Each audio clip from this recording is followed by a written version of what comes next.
What's up, everybody? Welcome to episode 6 of Across the Board Talk podcast. And we got 4 very serious topics for you guys. All right. First one being touching back on Candace Owens and her comments on Macron and Brigitte. Second one, we got Trump making outlandish claims that he's going to take over the Gaza Strip and basically recreate it as for his own. Got very controversial topics on that. Third, we're talking about waste in the discoveries by DOGE. And fourth, we're talking about the tariffs, the make-believe tariffs. Let's jump right in it. Jump right in. Did you see the actual video, like becoming Brigitte, or what was it called? Becoming. I think it is. Yeah, there's a series, right? Yeah, like the investigative series she did. I didn't see it, so I don't know too much about that. Well, it's not done yet, right? It's probably like a new series? episode today. Yeah, like she's coming out with multiple. She's fucking linking everything together, bro. She's not missing any details. She started from the beginning, and then she's calling out everybody. They fucked with the wrong person right there, bro. All right, so the last time we talked about this, we covered a few things already. So the first one was the French president, Emmanuel Macron, and his first man, Brigitte Macron, lying to the people about themselves and their intentions. The second main thing is they lied about their age gap when they first met, which was when the president was only 14 years old and Brigitte was a 39-year-old teacher. Pretty fucked. At that time, it was a man, or she was already transitioned. Yeah, that's. I guess she was already transitioned technically. So okay. Yeah, and then the last thing we touched on is how and she proved that how any journalist that spoke out about this was threatened and attacked socially, legally, all of it. With even one journalist who drowned mysteriously right before she could publish her findings. And since she started talking about that again, she's been threatened once legally already, and now that she's coming out with more details, she received another legal threat. This is Candace now. Yeah, we're talking about Candace, and so let's just start with her response to the first letter, and then we'll get into the new stuff. Legally speaking, it was an implausibly stupid move what they did, okay? While refusing to just plainly state that Brigitte Macron, the current First Lady of France, was indeed born a woman, they used all sorts of tricky language to suggest that they could sue me for defamation over minor errors that I made in my reporting. Okay, essentially, they were not addressing the substance of the claim. Brigitte Macron was born a biological male, but instead attacking things like, you said in an earlier report that a picture from Brigitte's communion was recolorized. This is false. This reporting has caused Brigitte to have mental anguish. Okay.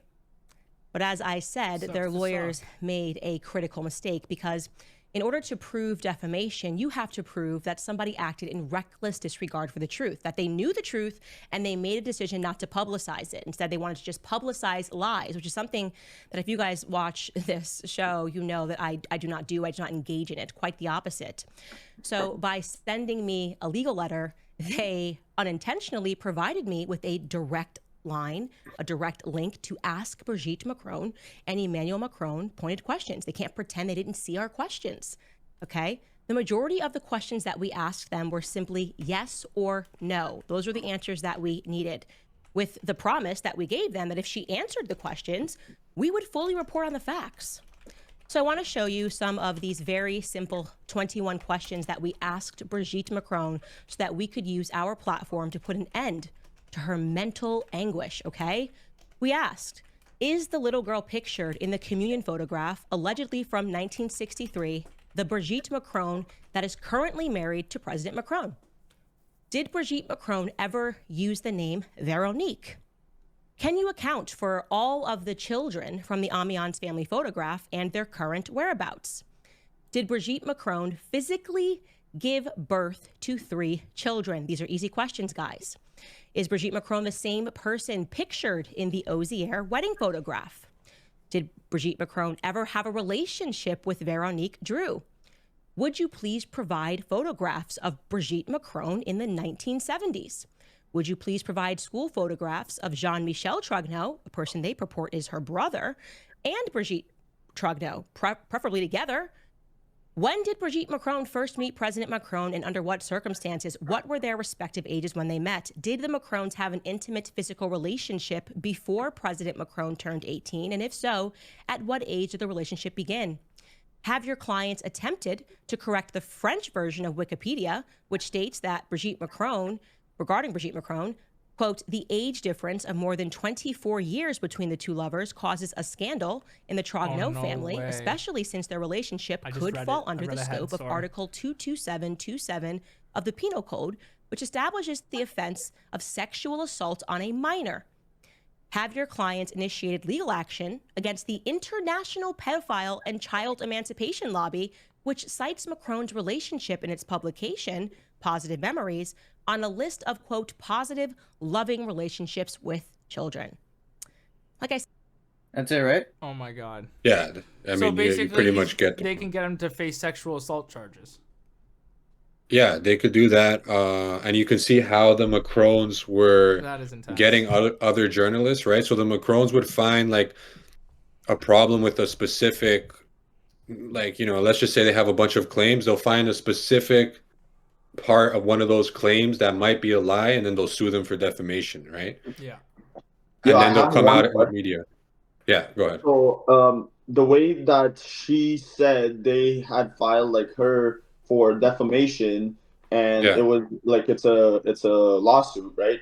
And now she's countering it with which part of the lawsuit is defamation. Do they now have to answer those questions? Well, no. So they didn't actually put her in a lawsuit, right? They didn't actually sue her. They just sent her a letter saying we can sue you for these things. So they're trying to scare her, because if like you just noted, if they do sue her, right, then she is going to bring up these questions, and then they are going to have to answer. You know what I'm saying? Come on. Exactly. That's what I'm saying. Yeah. So this is like, they're scared. They can't really sue her because, you know, it could just get worse for them. So it's like it's a legal threat, right? Yeah. And that's just the first one. So there's another one too. But before we get to the other one and her response there's a couple extra stuff that we didn't cover last time that Candice touched upon here. So here's some extra info on the Macron couple that some people might not know. You could pull up the next clip. And it just show this one, she's touching on how they were the ones specifically that pushed the mockery of the Christian Last Supper in the Olympic Games. Remind you guys of the infamous Summer Olympics of 2024.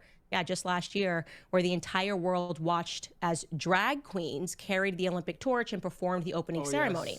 Yes. The Macrons, in my view, explicitly lied in their legal letter to me when they said that it was not mimicking the Last Supper. They said it was not satanic. Okay, here it is. Here is a side-by-side. Oh, yes. Because as we unpack this series, you are going to see that do not believe your own eyes is a repeat Macron instruction, okay? There's a Last Supper. On the left, Leonardo da Vinci's Last Supper, and on the right, there are the Paris Olympics, okay? But even if you really didn't want to believe your own eyes, it would be reasonable to assume that we could at least believe the people who performed in the ceremony, right? The lead performer was a lesbian named Barbara Butch. And following the performance, here's what Barbara Butch posted on Instagram. She wrote, "Oh yes, the new gay testament. The new gay testament with an LGBTQ flag and a fist bump." And she tagged some other people in her community. Yeah, that would register to most people as satanic, an inversion of the New Testament. But after the backlash and after the producers of the Olympics had already confessed to Page Six that it was supposed to be Leonardo da Vinci's Last Supper, they attempted to backtrack and backpedal and officially claim it. Actually, it was a pagan feast that they were mimicking. But what escaped the public at large was the fact that Thomas Jolly. So we can move on quickly. Basically, it's not only that, right? So it's not only them trying to push LGBTQ, gay stuff. They actually were caught multiple times promoting artwork and putting pieces of artwork in their house from artists that were like known pedophiles. And in this next clip, in this next clip, you have Macron, one of his portraits that he took that they put in schools all over the country with a book right beside him that obviously like he's not promoting it verbally, but it's in the portrait itself. And I mean, I'll just let the clip play for itself. It's some sketchy stuff. So just pull that next one up. I should mention to you now, by the way, that Emmanuel Macron, who was at first inaugurated in May of 2017, had his presidential portrait done. Okay, that's it. And chose an interesting book to include in the background. A book by an author known as Andre Gide, a self-admitted pederast. Okay? Now, a pederast, if you are not familiar with that term, according to Merriam-Webster, is a man who engages in sexual activity with a young boy, okay? If you're wondering, how does that differ from pedophilia? The answer is that pederasts are adult men, specifically, who are into only little boys specifically. So it doesn't include girls. Pedophiles can be into either, as long as they are minors. So Andre Gide was a self-admitted pederast. He was into little boys. Which book did Emmanuel Macron select for his portrait? A book from Andre Gide entitled The Fruits of the Earth in English, okay? In French, it's Les Nourritures. Bro, how did she even see that? Forgive my terrible pronunciation there. Show me how you figured that out. So that's him. They zoomed in for sure. Shows. If you're wondering what it's about, the book is about how you should flee your family.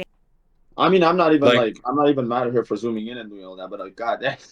No, because there's actual portraits, right? So there's like fucking huge portraits. We're talking like in schools and stuff like that. Like you could actually see it. It's just here we're looking at it from a small screen, right? That's crazy. What else they do? There's still a minute left. Yeah, just let her continue. Family, how you should flee rules. Gide's work was autobiographical in content. All right, he was inspiring a younger generation of boys to flee tradition because he did that. He felt that he did that when, as an adult, he went to Algeria, which was then a French. Oh, this nigga looks crazy. So nah, he looked like Squidward, bro. Hold on. Can we just go? Why does he look like Squidward, bro? I see it. I see it. Bro, that's good. I'm telling you, bro. Anytime you see people wear glasses like circular like that, bro, I feel like there's a trend. There's a trend going on with people who wear circular glasses. Bro. It's the nose for me, bro. It's the nose for like that shit screams pedophile right there, or whatever the fuck. Little boy that guy doesn't look innocent to me. Nah, the eyes look devious, bro. Look at that. Have sexual experiences with Muslim boys. So in 1894, when he was 24 or 25, he traveled to North Africa. He met up with Oscar Wilde and Oscar Wilde's homosexual lover, Lord Alfred Davis. These are elites. Let's just be clear. We're talking about elites. And then he came back to his country of France, and he felt that he had gone through a sexual awakening. He accepted his homosexuality, and he embraced his proclivities, saying no to the stifling conventions that told him that, no, you shouldn't have and be attracted to little boys, okay? Now, I'm actually familiar with Andre Gide because I was forced to read his book, The Immoralist, at university. And yes, it is about traveling to Algeria, and which... That's pretty much it. Wow. So I didn't even take that part in at the end of the clip there where... She was forced. She went to she was. We can touch on an American university. Touch on a very deep topic there, and I know you guys have your opinions about schooling and whatnot, and how they indoctrinate you to think a certain way, and you can see that there is those aspects, but school mostly encompasses you can learn everything, and you're gonna get the bullshit with the good shit, right? Wait, what do you think? And like a fucking like before they promote books, they would just look into people's backgrounds and be like, you know what, like maybe let's put this person's books in the school so people could read them. Like bro, like it's like it gets worse throughout the generations. Like before, they used to put like undercover pedophile books in the universities to read. Now they just straight up put dicks and pussies on the fucking picture books on the front page. There you go. On the front page. It's like, what's gonna happen in 10 years? Is there gonna be porno fucking videos now that the kids just go in and fucking watch in their iPads? Like, what is going on? That's a hot take, Joe. That's a hot take, but it's not far from it, bro. Say it again. It's not far from it. What are you saying, Adrian? That's literally like where it's going, though. Well, yeah, and like it's one thing if they let all books, they let everyone read all books. That's one thing. But then, you have someone like Andrew Tate giving his advice to kids, and then that guy's canceled, and they're telling kids, bro, you can't, You fuck shouldn't that, listen to that's not him. allowed, that message, you shouldn't listen to him, blah, blah, blah. But then, they don't have a problem with kids reading like pedophile stories. No, Right? man, it's the propaganda. It's the ability of these media outlets able to push Yeah. stuff at the dinner table, and people don't Yeah. have any outlets to look at. So they look at that and look at and seeing it as an authority from an authority standpoint, and so Yeah. that's all they believe. So they think it's okay and There stuff. is Well, no other option for them to believe and think of. So like that's what they go Yeah. with. these school district boards need to be held accountable for shit like that, for allowing these type, like they have to do Oh, a yeah. like just like how like before you hire someone you do a background check, before you allow a book or certain like educational criterias to be partaken in a school system. They need to do a fucking, a process of elimination, be like, yeah, this is a good thing for our kids, for the kids to, and like get the parents like like consult with the parents, like, hey, we're planning to put these books out, you guys cool with that? Yeah. Like, I just, it's fucking, it's fucking crazy that they do that shit. And then it's in university making her read a book about, like, that's crazy. That is. Yeah. And that's just one example, like the book that we saw in that picture. But they have multiple art pieces that they put, where they're staying in their house in the fucking presidential office with other artists that are more sketchy, if not the same. This is just one example in the next clip. But it's a former member of the European Parliament who publicly defended and celebrated with the Macrons before and after their presidential victory. And not too soon after, he gets caught. One second. De Gaulle. So again, this magazine is owned by Olivier Duhamel. He was just doing the press and the propaganda on how amazing Emmanuel Macron was, defending him against any media critics. Olivier Duhamel would also boast openly about his meetings at the Élysée Palace, and it was also reported in Paris Match that he gave Emmanuel Macron advice on how to navigate public scandals, particularly one which involved Macron's deputy chief of staff, a guy named Alexander Benalla, in the summer of 2018. Duhamel was also present at a lunch where Brigitte Macron handpicked Macron's prime minister. Again, we'll get into that. Brigitte Macron handpicking the prime minister. Why was it Brigitte? Which led the public to asking questions about what Brigitte and Duhamel had in common, how they knew each other. So I have to imagine that for Emmanuel Macron, it really came as another oopsie for the couple when in January of 2021, Olivier Duhamel's stepdaughter, a woman named Camille Coucher, published a book and publicly accused him of having sexually abused her twin brother, Antoine Kushner, when he was 13 or 14 years old. Le Monde, again, that's the equivalent to the French New York Times, were the ones who broke the story. Now, according to Camille's book, which was entitled in English, The Big Family, La Familia Grande, the rapes took place at Olivier Duhamel's summer residences, one called Mas de Gonesse d'Or in Sonnery-sur-Mer, forgive me for this terrible French, where apparently generations of the Duhamel clan had entertained basically the cream of the crop of the French intelligentsia, whose morals were now being exposed publicly by her. One of the publications, Le Nouvel Obs, another publication, France, wrote, quote, "In the evenings, kids sometimes have to act out sex scenes in front of their parents." This is what was taking place at Duhamel's residences. They go on to write, "One evening, the teenagers are asked to tell how they lost their virginity. On another, mothers dress their 12-year-old daughters in provocative outfits, smear them with lipstick, and send them off to dance with men that are 30 years older." Paris Match wrote, quote, "Hardly anyone is offended to see Camille, then just a teenager, being asked to simulate an orgasm in front of the adults." Now, regarding this, you're probably wondering, was he brought to justice? Or maybe you're wondering, hey, maybe she's not telling the truth, right? Maybe she just made it all up for attention because this is a powerful guy. Oh, lucky for Olivier Duhamel, the statute of limitations had already expired, so he was never brought to justice. But in mid-April of that same year, it was reported in the French media, and you can fact check this on Wikipedia, that he admitted to it. He admitted that he sexually abused his stepson. I don't know, guys. Just another oopsie. in the Emmanuel Macron and Brigitte Macron orbit that keeps coming up. Now, I am giving you. That's crazy, bro. That is intense. Yeah. So what I'm showing you is just a little bit, man, but there's a lot more stuff. She's coming out with even more things, right? She's connecting the dots to how they lied, how they, convinced the media, what the media said.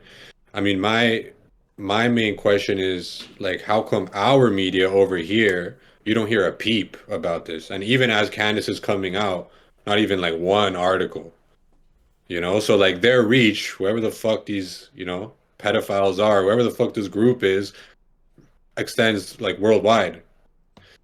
Can I get controversial? Yep. Can I get controversial? You can get controversial. Okay, let me know if you guys, at least gonna go a little off of the thing, but have any of you heard what an adrenochrome is?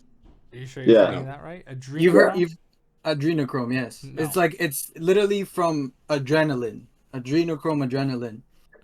Okay, you're talking about adrenaline, right? Yeah. Okay. Oh, this is gonna be fun. Okay, have you seen Monsters Inc? Yes. Oh, okay. Yes. What is the point of Monsters Inc? What do they do? They scare you and they suck up what your body gives out, right? When they scare you, your adrenaline. Basically. Yes. But like the point of the Monster Inc is to scare kids. Yes. And then they feed off of what they're scared of, right? Yeah.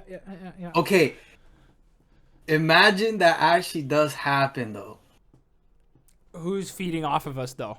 Who's taking our shit? Not off of you. You're expired, brother. You're too old for them. Oh yeah, it's kind of like Epstein. The little boys. It's kind of like Epstein's Island, bro. If you showed up, they'd be pissed. You know what I'm saying? Like, they'd be mad. They'd be like, "Yo, why is this?" Send him back. Yeah. Send him back. That shit's expired. Okay, so I wanted to link it like that because it's a good way to people to understand it. Adrenochrome is kind of like the Monsters Inc. thing. There is a substance within a child's blood when adrenaline pumps through them, especially when they're scared, that if you extract it at that exact moment, it's one of the things that they say it keeps these actors and these people young. Oh, fuck. Yes, so do your own research. Adrenochrome. It's a rabbit hole. It's a huge rabbit hole, but Miggy asked a good question, right? He's like, well, how come the media is not covering it? Okay, but I got one... maybe they're all into it. Joseph, I got we're one about to get the next video taken down, bro. Hold on. Yeah, because Joseph's exposing the dark secret. No. They won't do it on the full podcast. They won't do it on the full podcast. You know what, Joe? They have to go through sections. But if we do a little clip, I'm telling you, Joe, from now on, you're gonna have to put the words on a piece of paper and just work around it. You know what I'm saying? But hold on, Joe. Let me ask you a question. I'm gonna say it in Spanish next time. Let me ask you a question. So, Joseph, this adrenochrome, right? They're harvesting it. They're taking it. Yes. But I still have adrenaline in my body. When I get frightened, my adrenaline still spikes. Yes. So probably not at the same level. It's not the same level. That's the difference. but that's the amount of adrenaline. And the other thing is you're not pure anymore. They mostly do it with pure kids. Yeah. Kids who have been is this why the virgin is so powerful? This is why the virgin is so powerful. So then can we link this to the Virgin Mother Mary? There's got to be some relation since it's only boys on one side. There's only boys on one side. What's about the girls? Buddy, what kind of connections are you guys trying to make? It's not about gender. Joseph's it's about never age. getting on the other side of the fence. You see, as Popo likes to say, no. I want to be on this side. No, I want to be in the middle. Joseph's like, I'd like to go to the ballpark and kind of go like outfield today. I said disclaimer. I said, can I get controversial? Did I not? Okay. All right. I think we got one more. I just brought that up because of what Miggy said. Like why is the media not covering it? And one of the big hypothesis that I have, right, is it's a huge ring where all of these people collectively benefit off of it being, a quiet system that runs throughout the world. Even though it's a huge industry, it's bigger than the fucking drug industry. You guys don't understand, bro. Like when I was telling you guys that like they traffic kids through the border Like there's like a video I saw the other day where like this border patrol in Mexico found a truck, and in the truck there was like piles and piles of bodies of kids. And she was shocked. Like she was puking. She was like, it's kind of like that cop after he shot that guy. She was like paralyzed. She called the police, and they showed up, and then like it was just bodies and bodies of kids. But yeah, it's a huge industry, and then they cover each other's asses. Wow. Well, hey, if you want to test it, bro, just put the clip up and we'll see what they say, man. That's how you know, right? Just to spit some They facts. If they get pissed, then you're definitely onto something, bro. Yeah. 100%. Joe's gonna be on a roll getting us fucking taken down. But yeah, let's just move on. I mean, all I really have left here is her response to the second legal threat. Because, I mean, she goes through a lot of examples, but let's just wrap this up and hear what she has to say to them after them threatening her the second time. I think you put up a good question there, Miggy, though, with how does the media, like, not cover that? Because it's like, it kind of relates to the trucker convoy, right? Yep. So with the trucker convoy, it's like within Canada, it was too close to home for any of these outlets to, like, lie about, because everybody kind of knew why people are there. Yeah. But the media, across the ocean, like in Europe and stuff, they were just putting it on the mainstream as like Nazism and far right extremism, right? While everybody here knew what they were really fighting for, which was their rights.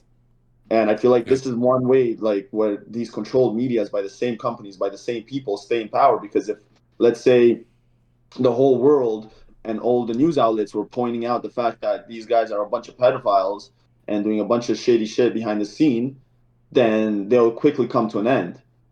But if they show that these people are reacting and they're, going out and protesting some BS that the government did, and, the country's erupted, but then across the world they're saying, oh, these guys are just protesting the government, that this party, this, that, then nobody's going to budge.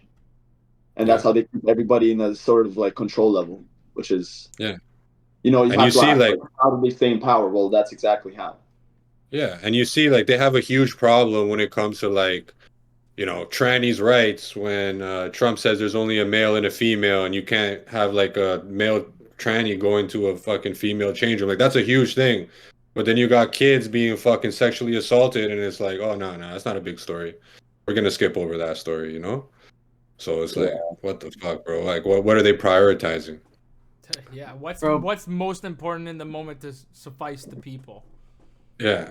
Yo, personally, I think that the whole transgender, gay, all this thing movement, because it's been on for generations, like gays, transgender, like it's been happening for years, and it's been condemned throughout history.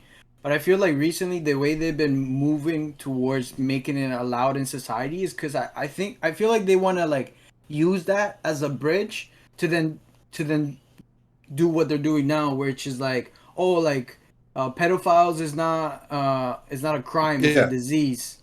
Yeah, or they were born that way. They were born that way. Minor attracted people are people too. You know what I'm saying? Like I feel like they're doing like this whole movement of like let's accept transgenders and gay people, just so then later, like a couple years later down the line, they can transition to like, oh, but we should also accept pedophiles because they're just like not right in the head. It's a disease, or like like it. I feel like the whole movement is a bridge, because they could have done a year, like 100 years ago, bro. That shit existed 100 years ago. Why is it the last 20 years that they've been pushing it so hard? Well, 100 years ago, everybody was strapped up. Yeah, and everybody was, the community was so close. Everybody was actually like unified.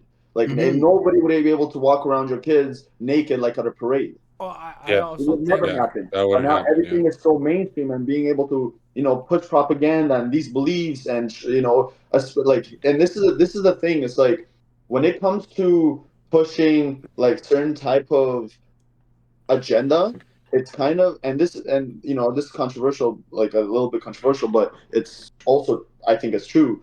When they start pushing these things out, they first hit the woman because they're more emotional. So they'll like try to relate and show empathy to these people more than the men, because they're just more logical. Like, no, we're not doing that. These people are like fucked up in the head. While the women will see when they twist these words, they'll be able to, they'll like show more empathy to them, and then and now you're disrupting the men and the women in the household debating on these topics, and now the men are jumping on the track as well with them because obviously the wife is saying something, and now they're coming to an agreement because I'm not going to break my marriage over this, and so that's how things get pushed. All right, let's play this clip, Joe.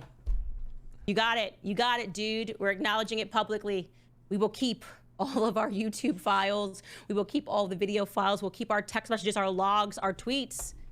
Okay? Our tweets, so you can show that I meant what I said, and then you can explain why it is that you can't just answer the questions. Again, this is just an intimidation tactic. They obviously have not answered any of our questions to put an end to this, which completely removes them from this claim that they're being so mentally anguished, but they can't just simply assert the truth, dancing around things that nobody cares about. Nobody cares.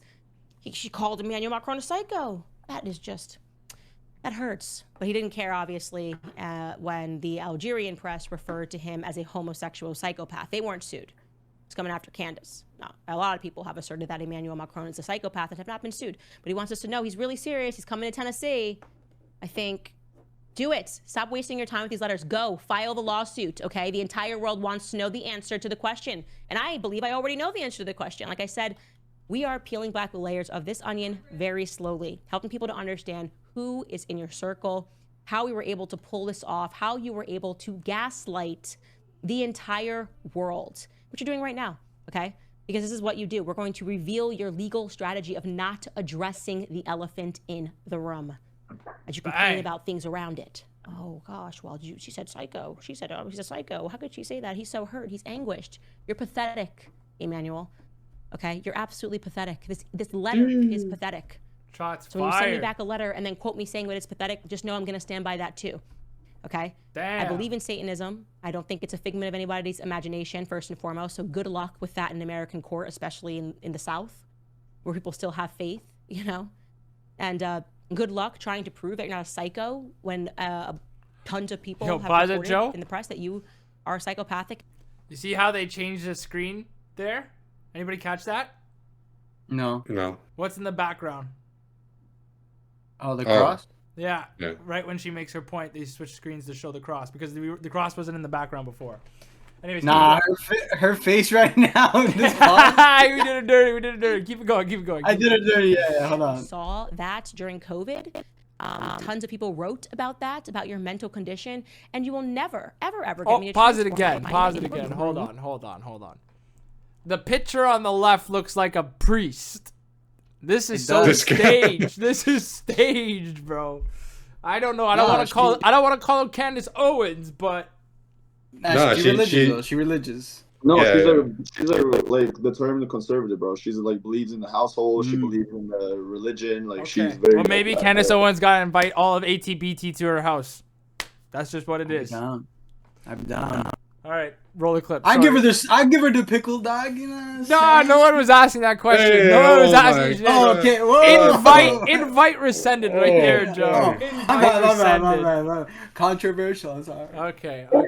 It's okay. We get the point of what she was saying. Listen. I want to talk about another thing here, though. Talking about outlandish stuff.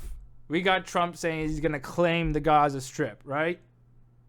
And in my opinion, I think it's very, very out there and very motivated by others that he takes it and rebuilds it. And the worst thing that I think I've heard out of his mouth, not to talk bad about this guy, but is that he said there's nothing left there. So why would they want to go back? That's their home. Yeah. That's been their home. Yeah. Right? Well, let's try to look at this like both sides, like we usually do, right? Yes. We'll start with what he said. The main thing that he said. We'll pull that up first, and then we'll. Oh no! I'm speaking on my own opinion, Miguel. I'm not speaking on what we got. Before we get into the videos and everything, can we get everybody's stands on it? Like, agree, disagree. Me personally, disagree, bro. It's not your land, America. They have no foot in the game. They have no foot in the game. If you want to be big bro, be big bro without taking, without taking it. You want to be big bro, that's fine. You can be big bro.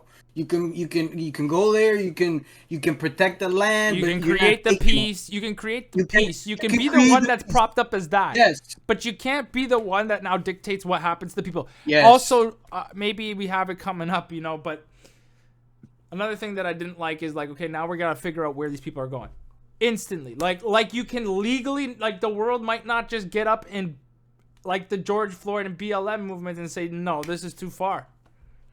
The relationship between Trump and Netanyahu or whatever the fuck, bro. I've seen some clips where Donald Trump is pulling the chair for this guy and then tucking him in, and I'm just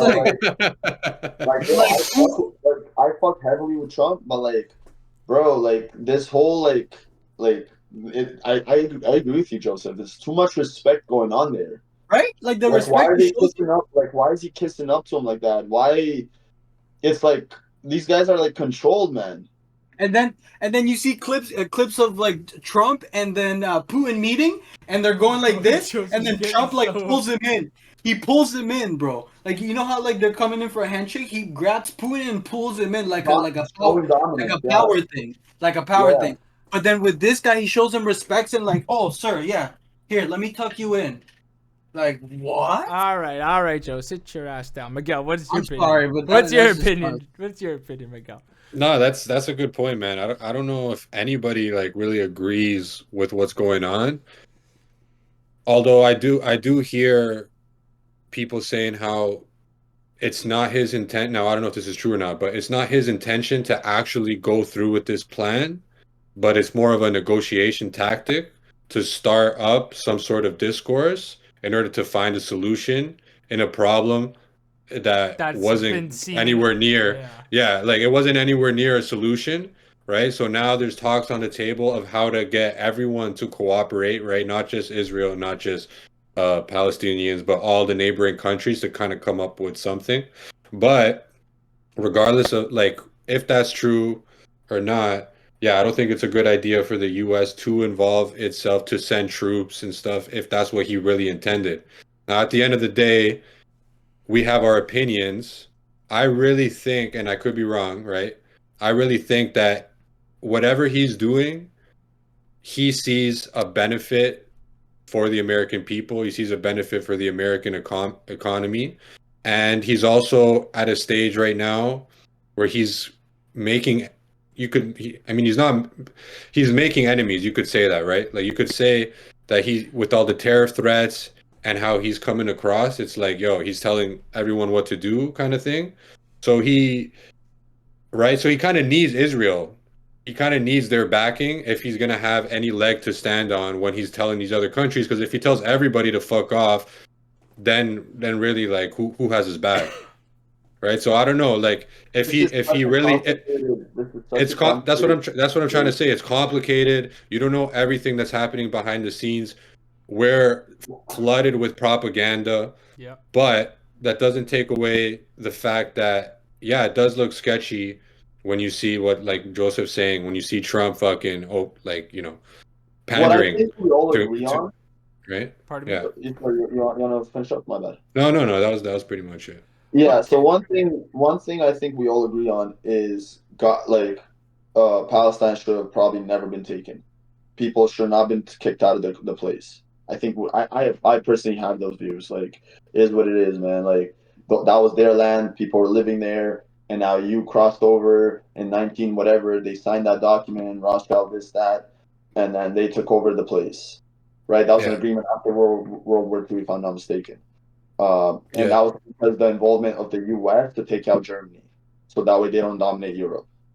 I forgot the thing where it gets tricky. Sorry, it all became like a step by step over the years, more genocides, more this, more that, and it kind of crossed over the land, and now they're fully out.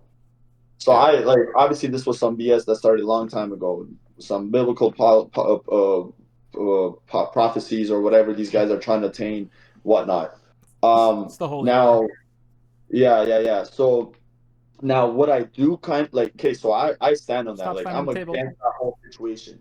Now what I do agree with Trump on regarding this situation, when he says that nobody wants to live there, I agree with that, bro, because these people are actually closed off. All they have is the sea, Egypt, if I'm not mistaken, and another country or Jordan or whatever. I'm not sure exactly, but they're blocked off. They're blockaded. Like they can't get out. All they're getting is they're moving from one place to another because the previous place just got bombed, and they're all stuck and they're being cornered, and now they're about to get bombed there, like Rafah and all these places. So what I do agree on is that personally, man, at this point, it's one of those where it's like, yo, fuck the land, bro. Like, save the kids, bro. Save the people in that area. It's an ethnic And I think cleansing. and I think he came into a situation where he got presented with the options, like what's going on there, and how can we first off make a deal for America, but at the same time stop the killing. Same situation as he's trying to do with Ukraine and Russia. His main goal is coming off with the deal, like out of the deal that he published, right? Coming off with the deal to kind of like, I'm not sure if he's able to make all sides happy, but at least stop the killing of the people. And I'm with them on that. Like, whatever needs to be done to stop getting children from being burned and people getting bombed on, I think that's the most important thing. The land part can be figured out. Like, bro, it's land. Like, people are dying. Which one would you rather have? Lose the land or people die? They're both fucked, but which one's worse? Yeah. Yeah. So Right? I want to hear what Trump has to say, but after we watch this video, audience, I want to hear your comments down below and take your takes on it. Joseph, bring the clip up, please. Fuck. Can I say something? One more thing. There we go. Miggy, you remember the video I sent to the group chat with the wave room clip that got taken down like a couple hours after I sent it? Like 2 of you liked it.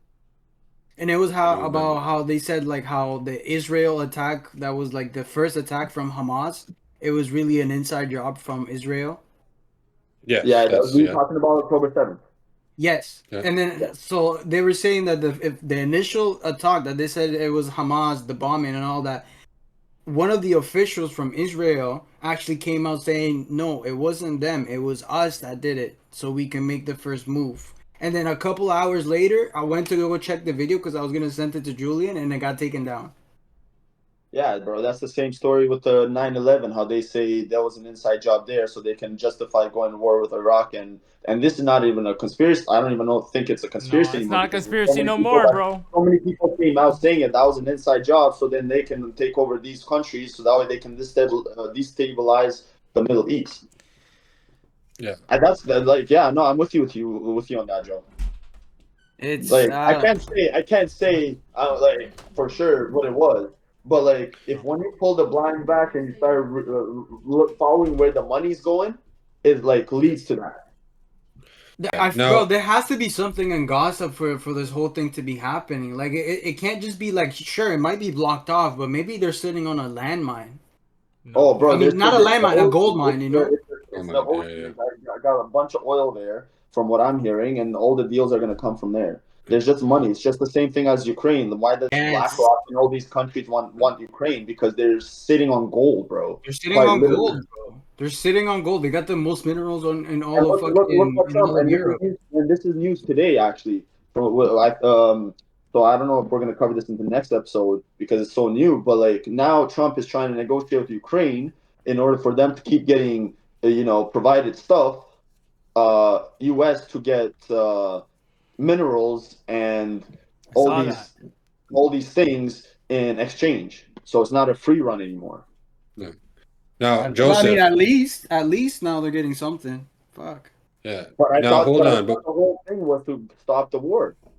Like, I'm not like, bro. My whole thing is like stop the killing of kids and people, man. Like these people are the pawns, and we're killing them for what? Like, if at the end of the day, the way I see it is, if I'm about to get bombed, bro, I would want people to stand up for me. Like, my life, I think, is valuable. So it's like, how can we stop these people from getting killed? That's my biggest thing. It's one of the main questions. Now, I mean, we already pretty much know what Trump says. I think most people have seen it. I think it's better if we just move on to the next clip, which pretty much gives the counter argument. I mean, we touched on a couple things, but this guy pretty much explains it well. And then after that, we got a pros and cons video that just looks at it objectively, right? Without emotions attached. Getting here, wanting people to get their heads together and work out what could work. What's your sense? I agree with that. And your opening statement for this segment too, that he's playing hardball, and I suppose is trying to get Qatar, Saudi, Egypt, Jordan to take responsibility, probably for the occupation and rebuilding. And then also, of course, as we're talking about here, the cleansing and the so-called resettlement of these people. So I think any mention of, oh yeah, no, we're going to make a nice place for the Palestinians to live, they don't mean that. When they say, oh yeah, people of the area are going to take over Gaza now, they mean Israeli Jews are going to replace the people there. And the thing is, America can't do that. I mean, the Pentagon, I don't know if he talked to the generals before he said that or anything, or exactly what he has in mind, if he really thinks he's going to do that. But that would mean American GIs and Marines in the place of the IDF. And as we just saw, getting shot, killing people, getting killed, and achieving nothing for it.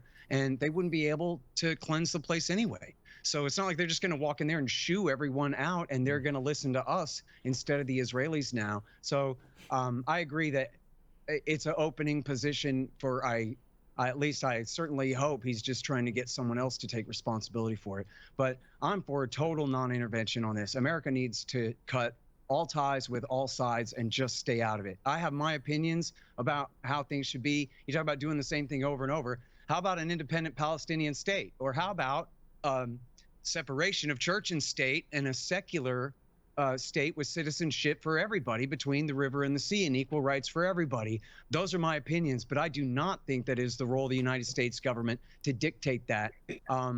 But we need to cut off all aid and certainly all weapons to Israel, all diplomatic support for them and their war crimes. After all, for conservatives who believe in the rule of law, the Fourth Geneva Convention, Article 46, is the law. There are federal laws. That treaty was written mostly by Americans in the first place, ratified by the U.S. Senate, and there are federal laws implementing the Geneva Conventions in the United States. And it is illegal to replace a civilian population to help another country to do so either, certainly in the name of Lebanon's realm. And Trump literally said, well, geez, Israel's such a small country, in answer to whether he supports the annexation of the West Bank. And that's where part of this conversation needs to go too. As soon as they had a ceasefire in Gaza, they moved to the West Bank, and they made it very clear they would like to annex the West Bank. And if we see in the West Bank the kind of slaughter we just saw in Gaza for the last year and a half, it's within the realm of possibility, you could see them bombing those cities and trying to force the Palestinians to flee into Jordan and to go ahead and finish the job. Now, the only restraint on that apparently is not America. The only restraint on that is, will it destroy Israel's relations with all the Sunni kingdoms of the GCC and Egypt and Jordan? Because if it does, then there goes their new alliance that they're building against Shiite Iran. And so that's really the only thing. Wow. Honestly, so brings up, he was very well spoken. Yes, he brings up some good points. Yeah, pretty much what we're thinking right now. Before we add anything, I think we should look at this last clip, which is pretty much gives the pros and cons. And then, if you guys want to add anything, we'll go after that, so we can move on to the next topic. Yes.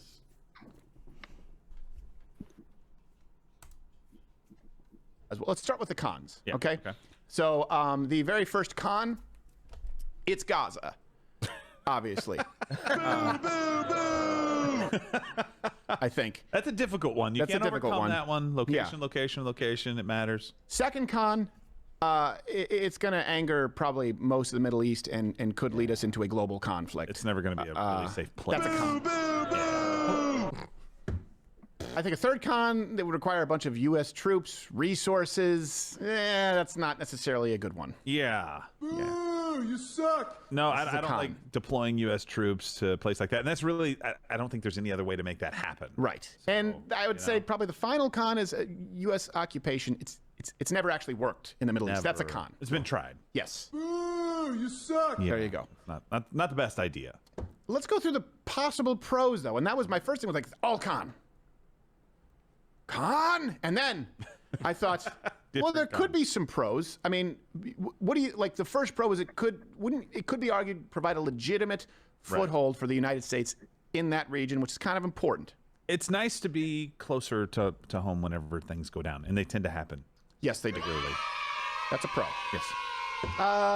Another pro, you know, it would also be next to kind of our only ally in that. And we wouldn't fire rockets at them. We wouldn't, which would be a pro for Israel. Huge pro for Israel. They would love that. I think Israel might be more into this than most Americans, to be clear. That's true. And that's it's not talking about the Jews running the media. I'm just saying, like, look, we have to make this decision based on what's right for the United States, not necessarily for Israel. I think a pro, you could argue, provide more stability for the immediate area, don't you think? I think that's absolutely true. Okay. Anything else? They haven't gotten it right at all. Yeah. Anything else? Bro, am I the only one that doesn't agree to any of this shit? No, the economy of Gaza, like potentially a better economy. Look There's at the a last little decade bit, but you gotta also what they we've gotta been put doing something here. up there, It's right? not working. Yeah, less bombs and tunnels, more like sandals resorts. Or schools. Yes. Or playgrounds. Yeah. Perhaps. Or Club Meds. Playgrounds that are not used to fire mortars. Yes, from. exactly. I just need to clarify. Or schools. And, you know, the pro, I mean, the Jews don't seem to hate the idea. So for them, that's a pro. The Jews like. You can write that down as a pro. Jews like. Happy Jews. Happy Jews, happy shoes. That's pretty much it. That's pretty funny. All right, what don't you like, Adrian? I don't know, man. Like the Gaza Strip. Why is that? Like, why would that be a con? So they're saying pros and cons. Location, Gaza, kind of like what you were saying. It's a locked up piece of land. Yeah, it's full of landmines. It's not a pretty place, basically. So they're saying pros and cons for America to even American take troops. over. Why if the American troops were to go in? No, he's talking Yeah, about like pros. and Yeah, making what it- Trump making said. making it a U.S. like, you know how they took over Hawaii? Yeah, like what Trump said, basically. You would is gonna have happen. now. You would have a U.S. like based land. If I was to be real about it, bro, I would rather the U.S. have a piece of that land than only Israel. But like at the same time, now I'm going against what I was previously saying. So I'm also like just strictly against that because, like, that was their land. But at the same time, how are we gonna keep the people safe? See, that's what I'm saying. It's such a complicated thing to talk about because it's like, what the hell is the solution then? Solution is for the fucking Jews to get the fuck out of there. It's not their land. That's what the solution is. It's not their land, bro. Like they were gracious enough to receive a little piece of land after their fucking land got taken out in the World War II. And then they took over that little piece of it. Now they want the whole thing. It's like, what are you doing? Well, actually, no, they never had a piece of land, right? So there were people that were like, fuck, they were actually like close to gypsies, bro. They're all over the place. That's what I'm saying. There were gypsies after the war. They didn't have anywhere to go. It's just they were scattered, right? Because the history of them is like apparently from what I've read and heard about is like they've been kicked out of 100 different nations that ever had them in place before. Yes. That's what that. Correct me if I'm wrong, but that's what I'm hearing. So they never had a piece of land, but after World War II, they got that piece of land, and now it goes back to what you're saying. They had a little piece of thing, and now they made it. But whose land was it before they took it? Yeah, Palestine. And then like I don't understand where all these arguments are coming from. Like, oh, it should be no, bro. Palestine was gracious enough to allow them to take this little piece of land. Thing too. We might also be a little bit wrong on this topic too. Yes, it was Palestine's land, but like Palestine wasn't that old either. They're like, I'm pretty sure there was a different like culture there as well, like not long ago. Yeah, you could do this with any region, with any country. Right. What we gotta do is we gotta get a little bit more informed in this, for sure. And one thing I do want to touch up on is like at any point I'm hearing anything about the Geneva Convention being crossed, to me that's a red flag. Because me and you, Miggy, we know for a fact what the like any of that means during the 2020 situation. Yeah. A bunch of stuff got crossed off, and me and you didn't. Well, majority of us didn't like it, and we thought that was extreme. So at any point we're hearing anything about Geneva Convention, which was placed in after World War II, right? Was put down. Why are we going backwards? Why are we making exceptions? Yep. I'm pretty sure if Russia was to do some against Geneva Convention type shit, or any of these other smaller countries, they'll get rained on. But rules for thee, not for me, right? Yeah. Right, that's like a whole topic for another day. Yeah, for I want to sure. reel us back in here. I want to reel us back in here and move on to DOGE and its wasteful findings. Guys, just before we hop into this, did you see how the Canadian Government of Foreign Investment Affairs, or whatever their name is, just wiped off all their history? So the No, I same didn't thing, hear about that. That's the crazy. USAID, the way they broke down where the money went, Canada has a similar thing called the Canadian Foreign Affairs of Investments, or something like that. I sent the picture to our chat here. Let me pull up the picture, the exact name. The Canadian Department of Foreign Affairs, right? They just wiped off all their data and things that they spent our money on. There you go. They're scared. They got scared. You can't even do what Elon is doing with the DOGE. There's got to be backup. Well, I mean, no, you can't, bro. There's gotta be Anything that's uploaded never gets truly deleted. It just gets fucking. It gets like it's on the encrypted and World all Wide this shit. Web. You can always. It's on the web. They can like a real hacker could find it. You can get it.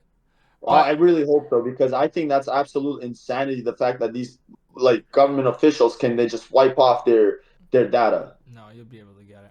Because how are we going to keep any type of accountability? There's going Well, to be. they don't want it. Let's go to USA. Sorry. Yeah. We're talking about USAID and everything you need to know. And all the corruption, not money laundering. Well, I guess, I don't know. Remember, this is just the first government rock that Elon Musk turned over, right? Yeah. And there's more stuff coming out every day, and we'll see later how the media is responding to it. But you know, it's not pretty. It doesn't look good for them. All right.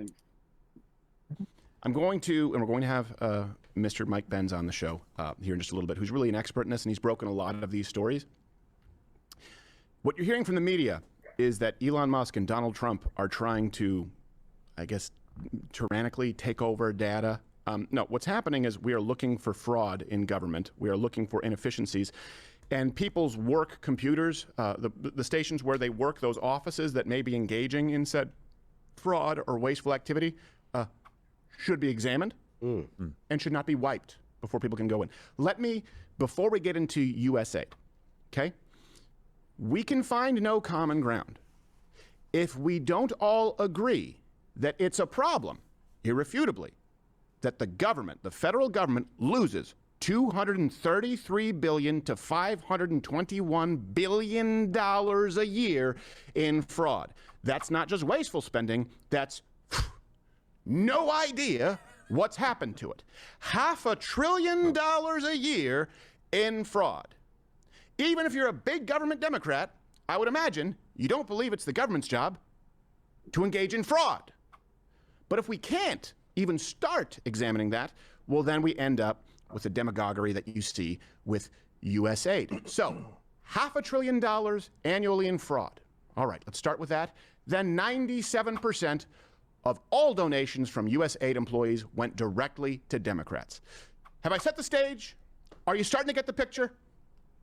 Okay, you may not have been super familiar with USAID until this weekend, but I would imagine you've heard of it by now. That's the crazy. essential programs that USAID provided that kept my family and I fed and safe.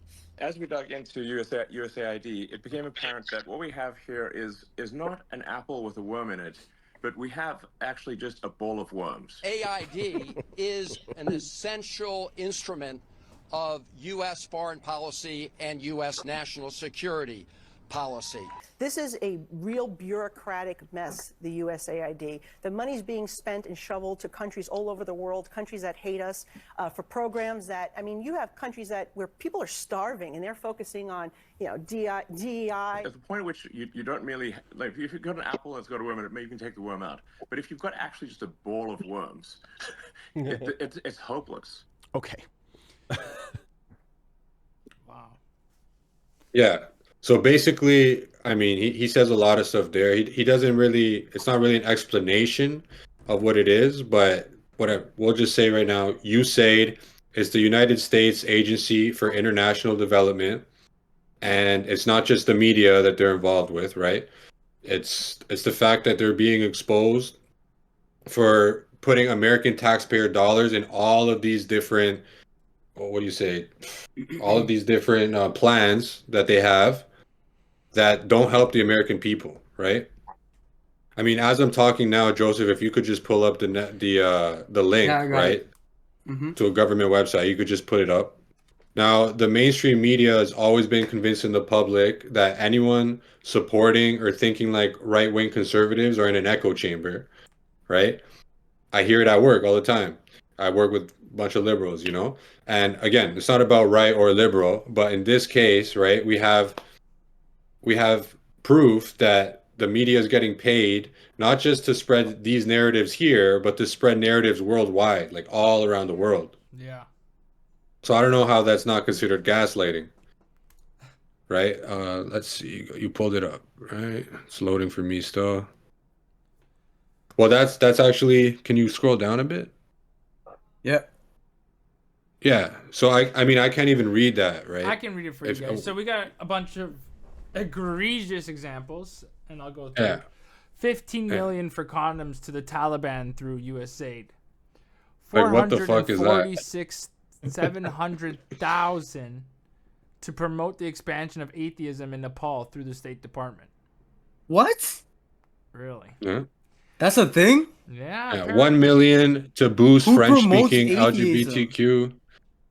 Well, bro, they've been Bro, promoting it gets even worse. Like it's horrible. Like yeah, read that one, Miggy. Yeah, go ahead. Yeah, 1 million to boost French-speaking LGBTQ groups in the West. 14 million in cash vouchers for migrants at the southern border. Now, when they say migrants, that doesn't specify illegal or legal. So illegal people that are coming are getting cash vouchers to spend in the States, and they're not getting kicked out. And that's 14 million right there. Yo, Joe, is that the opera that you went to? The next one, 47,000 for a transgender opera in Colombia. Okay. All right. Yeah. Or is that the one you did in Ecuador where they spent 20,600 for? Tell me why all these things are going towards this whole LGBTQ agenda and the like it's either a fucking LGBTQ link thing or it's like let's not believe in Christ or the Lord and like let's just fucking worship the devil type thing. Like what's going on? Like what? Oh, why bro, is look, all there's something in Canada. What's BIPOC? BIPOC. Let's look it up. BIP. Yo, look it up. We'll look it up real quick because it has to do with Canada. So $7,071. Okay, at least it's not that much money, but like still. I know what BIPOC is. It is Black, Indigenous, People of Color. Okay. How dare you got 3 million for being LGBTQ in the Caribbean. You get money there. They send 3 million to the Caribbean. Here, you're LGBTQ. Here's some fucking money. You gotta wait. You got a 3 million each? No.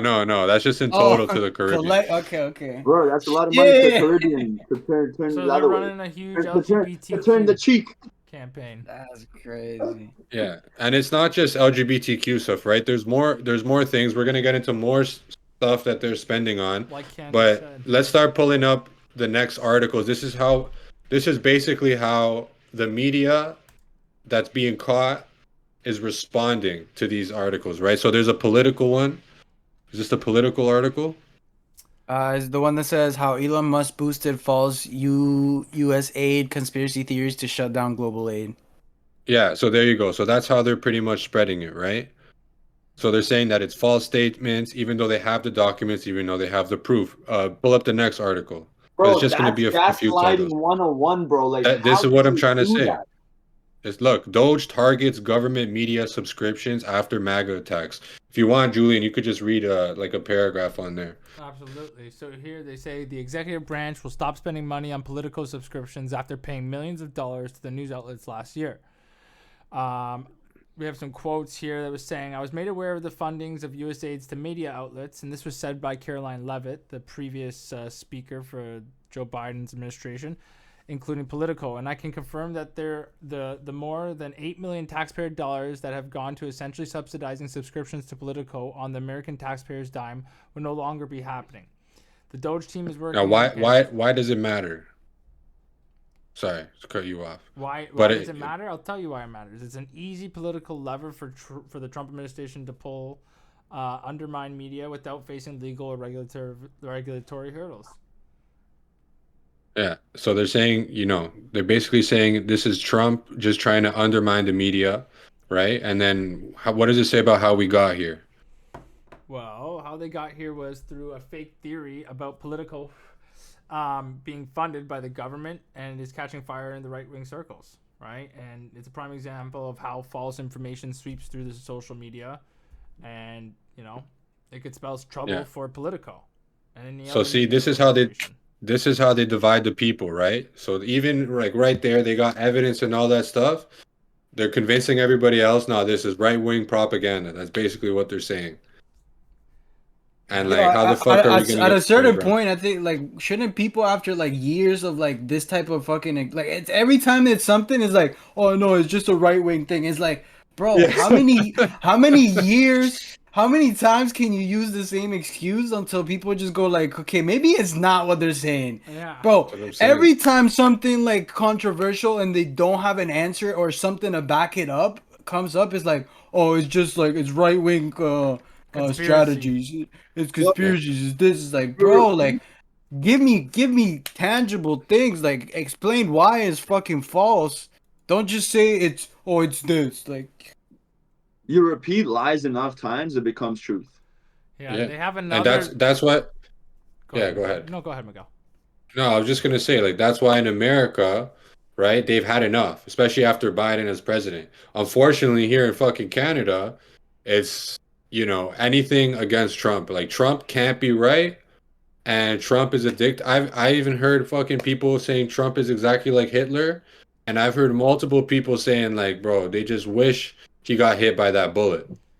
And the world would be a much better place if Trump got hit by that bullet, and they actually believe this shit. It's insane. Well, listen, I seen one thing, Joe, pull up their BBC News, saying that the delay of vaccines, which is I guess a liberal's worst nightmare. Yeah, but just know this is English news. Yes. We're not even in America anymore. Yes, but yeah, continue. Exactly. Julian. Well, the propagandist doesn't just essentially stay in USA, right? Look at China. Everybody has a propaganda machine. It's just what they're putting out there might be a slightly different, right? Here, like I was saying, BBC News was saying that experts warn of threat to global health as U.S. freezes the aid, right? USAID. And I find it funny, right? Because this is like the same thing that they were saying like about COVID and you need to get the vaccine. And if you don't do it, everybody's going to die and everybody's going to get sick and everybody over the age of whatever is going to die. Like, But, people are going to look at us like being like, like, you guys are wrong. And why would they say that? Because if they are, like, on the LGBTQ side, because we got to look at it from both sides, okay? If they are from the LGBTQ side and they're looking at this podcast or the USAID, for example, and they see that there's numbers that have been spent in the Caribbean, for example, for the LGBTQ community, they might be looking at it like, oh, why is that such a bad thing? Can you imagine them pushing DEI and LGBTQ in the Caribbeans and Jamaicas? Well, they're gonna need to spend a hell of a lot more fucking money. Okay, I'll tell you that. Well, it was one thing. Like I get it. Like they could make the argument that it's important to educate people, but at the end of the day, first of all, the American people didn't ask for that. Like nobody wanted that, and secondly, that's their taxpayer dollars that they're using instead of actually helping the country. They're just spreading the narrative in another fucking place all over the world. I'm totally with you, Miggy. Like, why is it our problem or their problem? I'm talking about America to be spreading this stuff and educating and doing this and that on that side of the world. Like, that's their problem, bro. Like, in which part of that investment does it come back to America? That's crazy. Yeah. Joseph, if you could pull up the next article.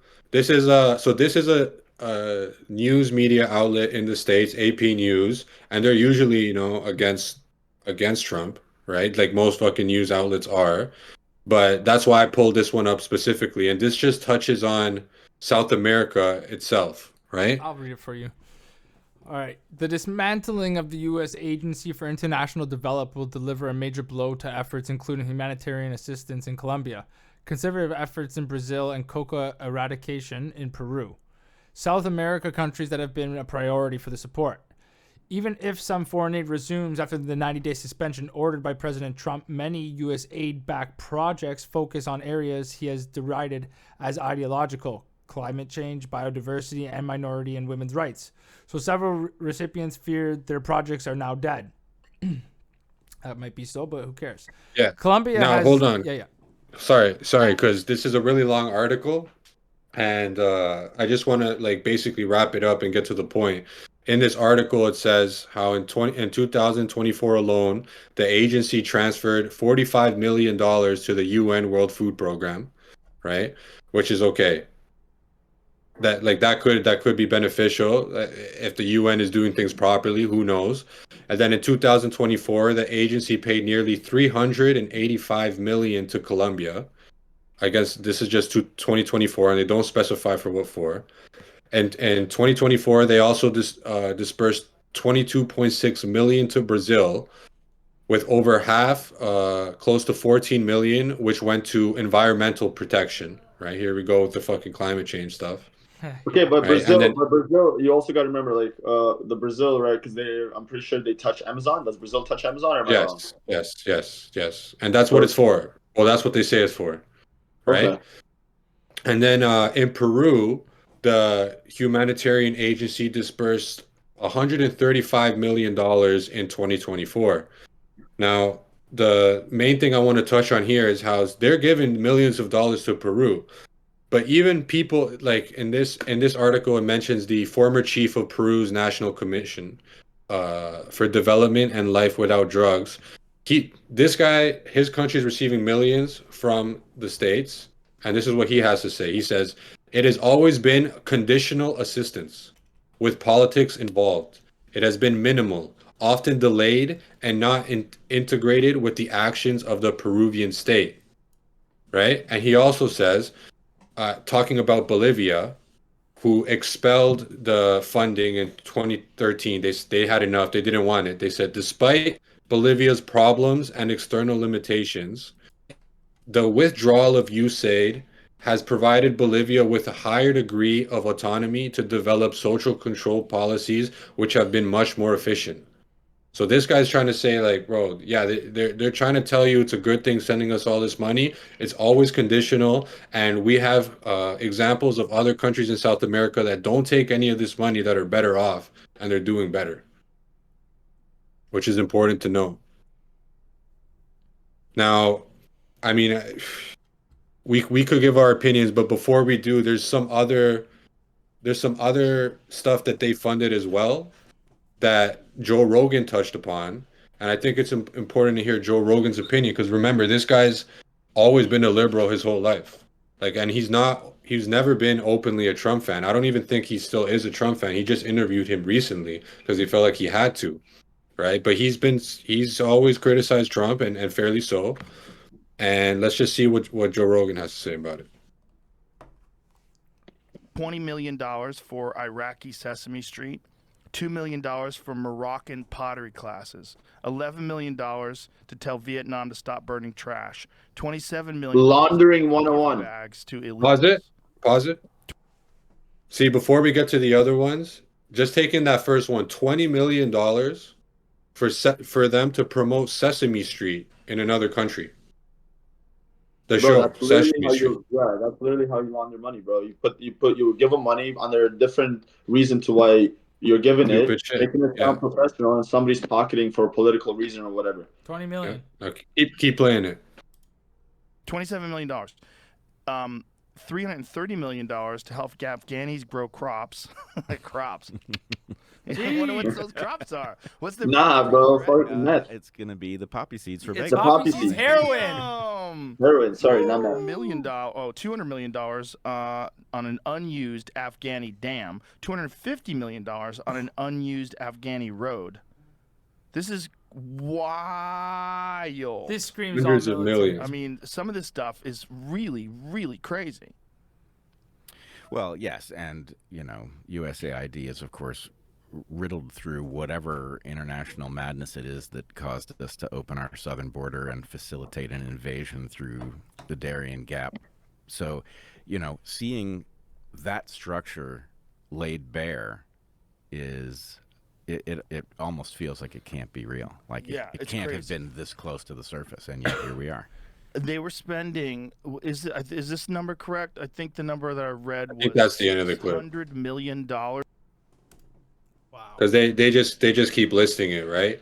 But there you go, right? So now there's proof that there's millions of dollars in a country that produces opioid. There's an opioid crisis in their country. The borders are open. They got a bunch of people and a bunch of drugs coming in, especially under the Biden administration, the people that went against Trump's policy to close the border, and they don't have the 2 cents to ask, like, is our government corrupt? Like, nah, they don't give a fuck. It's Trump's the bad guy. He's got to go. Business Even though he's the only one trying to close things up. Yeah. I do have a little bit of like a thing to like push back on, because with all this transparency that's happening, a lot of this funding will get cut off. And I do understand that a lot of this funding is BS, right? Like that money probably didn't go to burn trash, like in one of the statements that it said they wasted money on. It probably did go for a political reason. The one thing I do want to say is like all this transparency, a lot of it I could agree on. Like, why are we pushing these agendas on things that are not really going to help the American people? But if a lot of this money is also being being done under the table for political reasons, could this destabilize the American empire? For example, China, Russia, they don't have this transparency. So they can now start funding all these other governments around the world and get a hand on them and to do things based on their ideology, their propaganda, their narrative, right? So now with USAID probably being accountable and being thrown under, could the American empire be slowly destabilized over time because of this no funding thing going on? I don't think so. I think now you're going to have more money to... Okay. Let's be honest. Let's be honest. When they say 250 million, I don't know if they said to rehab a road in Iraq, but like that itself, Afghan. That itself laundered maybe military, right? Like military stuff that can't get passed right away. So we have a loophole where we can just call it aid, right? And so I think the money's just gonna be spent in another wasteful way that other people would call wasteful. Yeah, because I do think that this USAID stuff, I do think it was probably the intelligence. Right? You're running... Okay, so let's just say you are running a drag show here or whatever, right? Well, it might not cost $3 million to set up a show. $1 million. But then now you have $2 million on the side to set up surveillance, to have agents put inside of a country and to start hitting the real targets or whatever, intelligence, like you said, just gathering information, intel. Just like how you see in America, they were saying there's like over 500 Chinese internet like relay systems that are taking your internet and bouncing and all that stuff to 500 Chinese made manufactured systems.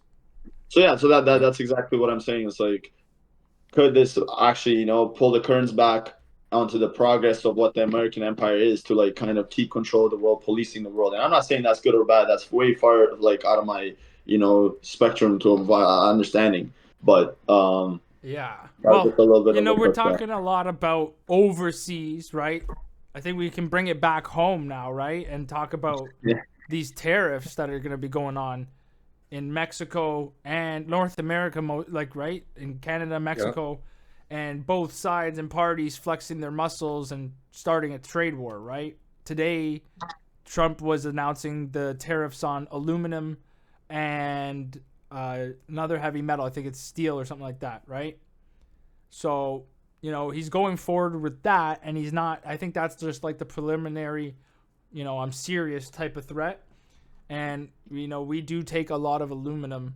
We do buy a lot of aluminum from the States too, right? So it is going to be a very tricky thing. And now you got Jagmeet Singh saying he's going to support, he wants to get Parliament back up and running so he can support the Liberals again on passing things that he wants to call, aid or necessary measures. Right? Of course. So he did manage to slide in there that he's going to not vote a non-confidence in March, but it was like that fast. Yeah.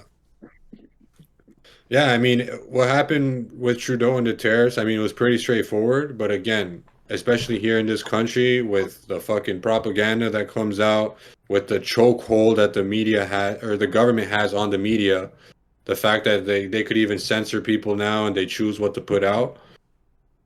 People have a completely different version of what's going on. They'll take like a small fact of what's going on and then they'll flip the whole narrative, right? Because people want to believe that Trump's just an idiot, right? But anyways, let's start with hearing what Trudeau had to say specifically, because it's relevant. I am announcing Canada will be responding to the U.S. trade action with 25% tariffs against $155 billion worth of American goods. This will include immediate tariffs on $30 billion worth of goods as of Tuesday, followed by further tariffs on $125 billion worth of American products in 21 days' time to allow Canadian companies and supply chains to seek to find alternatives. Our response will also be far-reaching and include everyday items such as American beer, wine, and bourbon, fruits and fruit juices, including orange juice, along with vegetables, perfume, clothing, and shoes. It'll include major consumer products like household appliances, furniture, and sports equipment, and materials like lumber and plastics, along with much. So I just want to say something here is that one thing I do want to shout out the Liberals for is that they are being smart here, right? They are targeting red states. Look at Kentucky, Tennessee, Florida, oranges, right? He's targeting red states. And bro, the whole country's red now. The whole country is red, but like places like Illinois is always going to be a blue state, right? You're always going to have blue states. California is a blue state, regardless on what you want to believe. It is a blue state, right? And they are targeting red states with a purpose. And so the governor of Kentucky actually came out and said 25% of our state's GDP goes to Canada selling whiskey, bourbon, right? And he's now, what they're doing is putting the pressure on the red states so Trump listens to his governors, right?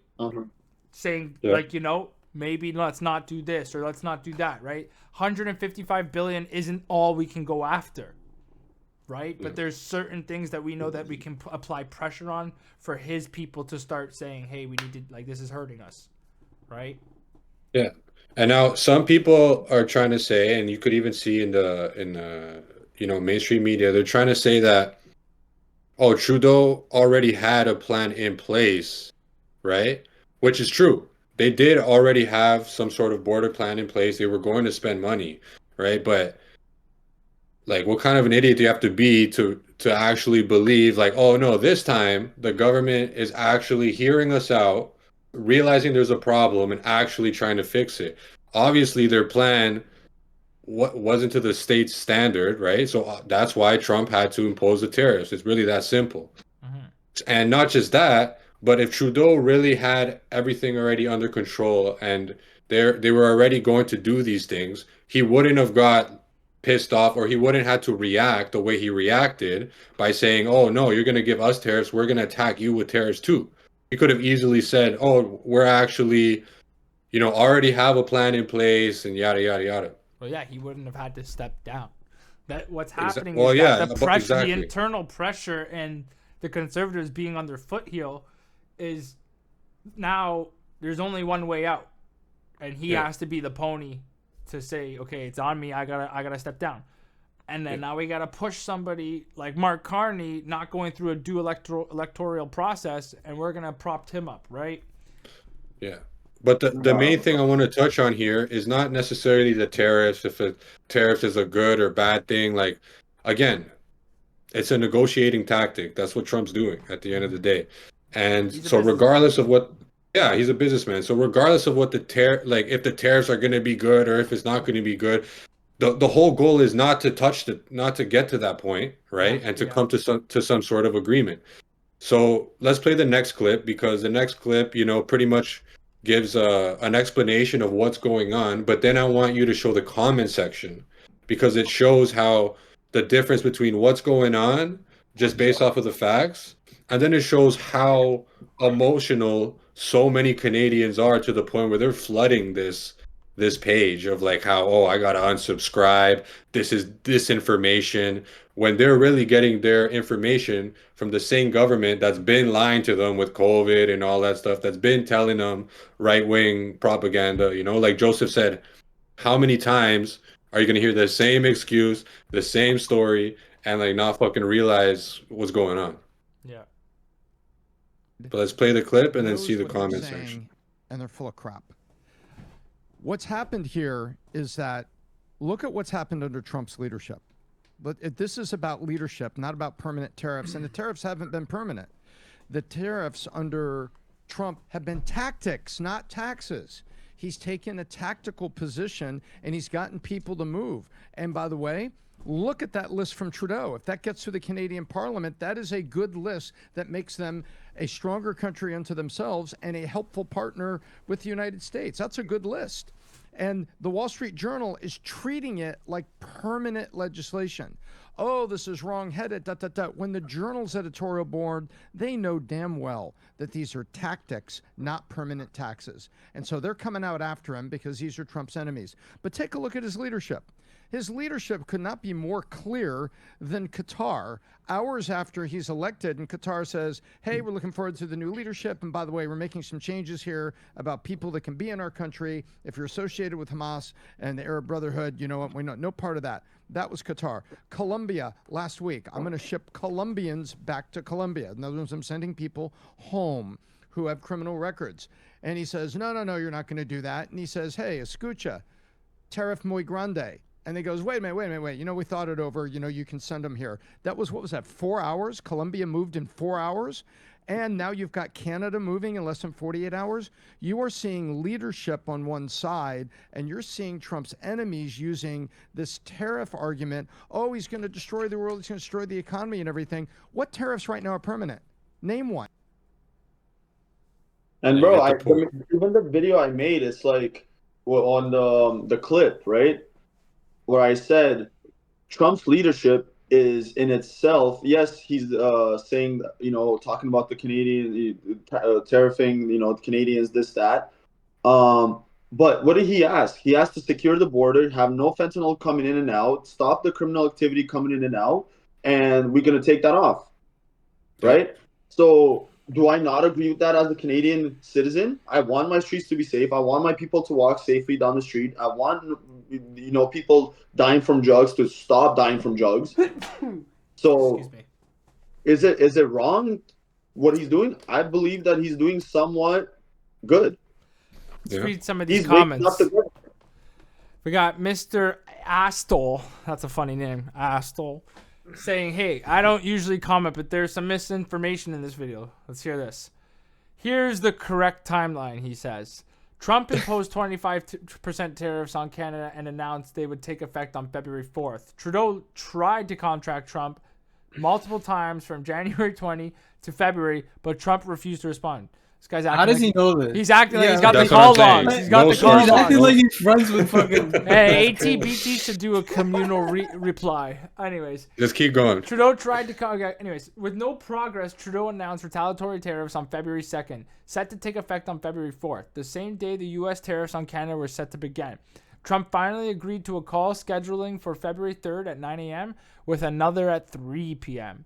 They reached a deal, and Trudeau posted the tweet shown at 2:25 on February 3rd after the call around 5 p.m. Also, Canada had already committed $1.3 billion in December. For months, Trump ignored it, but accepted the deal just one day before the tariffs were set to take effect. No one folded anything, he says. On the Canadian politics part, saying Trudeau resigning is false, is incorrect. Anyways, I think this guy's goof. Maybe he's just keep reading. But that's the top comment, bro. Yes, the top comment. Okay. Canada and Mexico are not enemies. Terrible title. Okay. Really enjoyed the channel. Go up, Joe. Really enjoyed the channel, but after watching how poorly this topic was covered, I'm wondering how wrong other topics were in the past and if I can trust the quality of information moving forward. Referring to Canada as an enemy is despicable. Learn how to spell. Yeah, what a moron. They aren't enemies and they didn't fold on anything. They were already implementing this very thing that Trump wanted them to start implementing. That's what most of them are saying, and that's what most of them believe. I don't think so. Yeah. I didn't hear anything about cleaning up our borders. I didn't hear anything about that. No, but like to give them their fair share of the argument, again, Trudeau did mention about cleaning up our borders before this tariff thing even happened. So he was going to implement a plan. But bro, you don't think Trump looked at that plan? Yeah, like you don't think they've lied before about a plan that they were gonna come up with? How are you gonna believe the same fucking government that's been fucking lying to you with COVID, with all this other shit, man? Like, wake the fuck up. Yeah, Crazy. bro. Like with all that, he put a plan in place, bro. For 10 years straight, we've been in economic decline. For 10 years straight, the deaths from drugs and criminal activity been on the rise. So what do you mean you put a plan in place? Where was the plan when you first took office? Where was the plan and the promises that you made before you won in 2015 or 2016? None of that, anything this guy said was actually good and helped the people. Everything was BS, liberal agendas and look, I'm not against the liberals. If in the future the Republicans or the conservatives or whatever are taking the country into the ground, I will flip sides. I will take into account which side is being right, and I'm going to try to break it down and take a logical, side to go with. But right now, all these guys around the world, it's like the left side took every country. It's like they all came in power at the same time, and they took the West into the ground. Yeah. And you need a little bit of like a Trump coming back in to just switch the pendulum back in time, to put it back to like where it makes sense. All these countries are waking up. I want Trudeau to come in and clean up our streets of all the 50,000 people that came here illegally by forged documents or not going to their school for the promises that why they're into this country. I would like him to do that. As a Canadian citizen, I would like him to do that. But he's not doing it. He's still keeping the border, whatever. He just assigned people to the border to keep it safe. But what happened until now? Are people still coming in? Yeah, and he might not even, like he just said, he gave a verbal agreement. I don't even know if he gave a written agreement to Trump. But again, the tariffs are paused. Trudeau might just go back on his word and try to flip the script to make Trump seem like the enemy and put Trump in a spot where he has to put the tariffs. Bro, the guy's time is ticking, bro. Like Pierre needs to come into power, and he needs to at least this guy, he worked under Harper when Harper brought the country to a peak in time, and he has an economic background. Like he'll fix the place up. Well, regardless actually, of what people think, he'll do a lot of good things. Yeah, on the 14th, actually, so Valentine's Day, that's when they're going to decide on the appeal to have the vote either earlier or to wait until whenever they were going to have the election, right? So there actually might be a chance where we'll have an election real soon. Depending on the appeal and how that goes. Don't forget, I've been waiting for 2020, bro. Don't forget the boys to vote for your Ontario Premier. Yeah, do not forget that. Don't laugh, Mickey. Every vote that's why Doug's sending everybody $200. You guys get that? That was the Liberals that fucking made that decision. He has to uphold it because he's a premier. But I know. Okay. But anyways, the point is, it's like, why are people like? There's just such a simple story. I feel like it's obvious, but at the same time, you start to wonder, like, okay, how do they have the script flipped? Why are they so emotional? Where are they hearing this information from? Because not everybody reads the news. Like, people have stopped reading the news. So this next clip kind of shows that it's not just the news, bro. It's social media sites like Reddit. It's late night comedies. They got entertainment down packed with this propaganda as well. So if you could play the next clip, it kind of illustrates, other places they're getting this shit from. You're saying Reddit's filled with propaganda?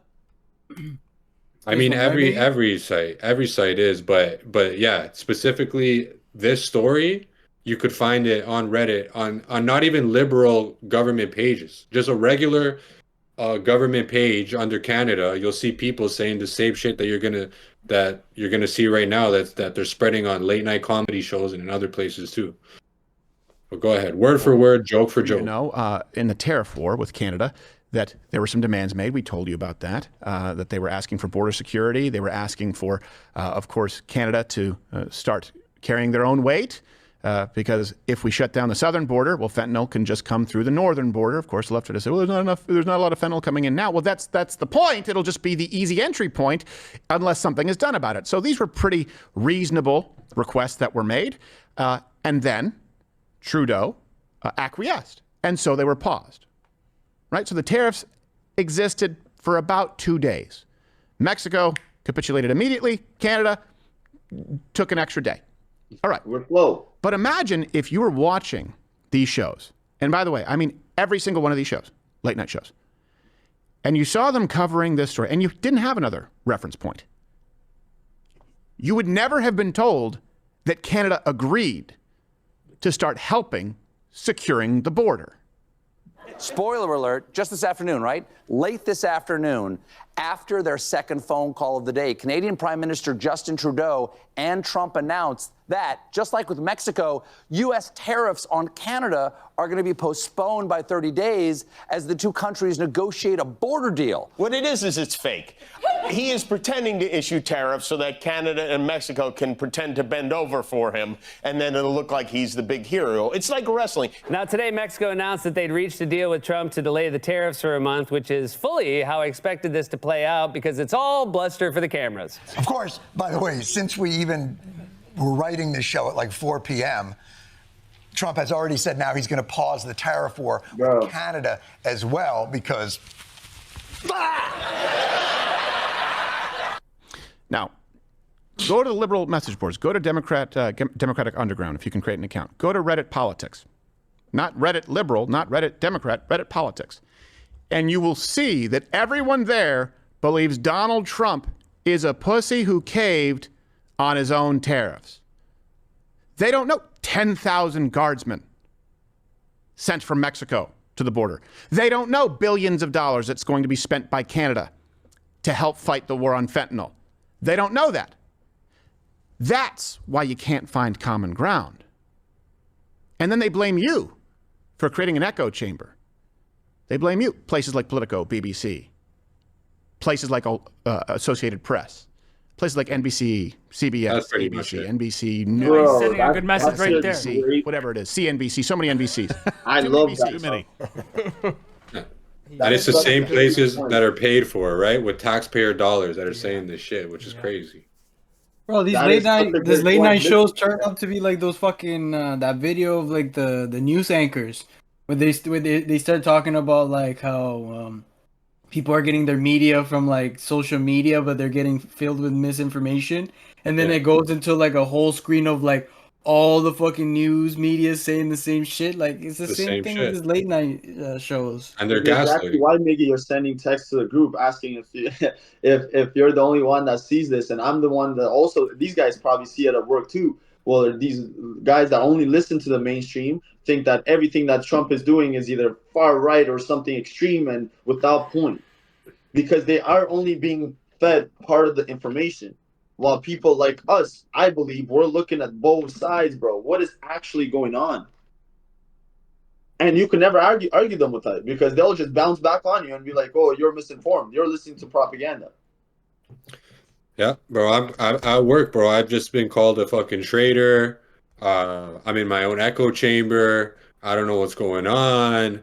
Like I'm being fed lies, and it's like, bro, there's no point of even arguing. And then on top of that, it's like, I can. And then on top of that, you could bring them receipts. You could tell them, like, bro, like this is actually. It doesn't matter, no. And you're talking to a fucking wall. Yeah. What in specific are you being like? You fed lies about? Like, is just everything that is coming out is just not true? Is what they're saying? Well, they're basically saying that if you don't see the fact that Trump is leading a dictatorship now, and he's like Hitler in the way he's imposing the directives and all that stuff and the way he's running the country, then you're brainwashed. I'm sorry. That's the conversation. And the ones that are saying these exact words are these medias, man. And so exactly. they're just Then they're reiterating it. Yeah. They're only listening to half the truth, and then they run with it at work and start talking to their other minions, and they start going back and forth about the misinformation that they listen to. Yeah. Their reference is the same media that's been lying to us, and it's like, bro, like, it doesn't make sense, man. But let's get some reaction videos because I'm getting fucking pissed about this topic. Holy shit! Give me some good news, bro. All right, so we're gonna play some reaction videos right now, everybody. And our first video we got here is Chinese residents putting blue fabric up on their roofs. So you see this right here, right? And then what's that for? Now, okay, that's great. I love that you asked that. Just watch, keep watching. Yeah, watch the video first. Now that's how it looks from the satellite, right? Yeah. All you see is blue roofs. Now look at what that says: laser versus different color. The difference between a red laser, green laser, light is that the red laser has a longer wavelength, about 650 nanometers, than does the green, about 532 nanometers. The mechanism behind it, making them, is also different. Red lasers use diode, I don't know. Diode, optics, and some electronics. Okay. Now, okay, in that video, you see the laser burns through the yellow fabric, the red fabric, and then the blue fabric is not affected. Now, direct energy weapon, DEWs. This is something that was brought up when the whole LA fire thing recently, but it was also brought up before with the Hawaii, yes. Right? Direct energy weapon, defined as an electromagnetic system capable of converting chemical or electrical energy to radiate energy and focus it on a target, resulting in a physical damage that degrades, neutralizes, defeats, or destroys an adversarial capability. Damn. So it's a weapon, right? Here are some pictures of direct energy weapons have been around since the 80s. And I'm pretty sure they just released a like footage of the U.S. Navy actually shooting one of these laser beams from their ship. They did. So it's not a conspiracy. Anybody thinking that it's a conspiracy? No, it's not. They literally just released actual footage. Who has more satellites in space? US. The countries with the most satellites in space: US, second is China, third is the United Kingdom. SpaceX, to be precise, has 3,395. Damn. This guy's face.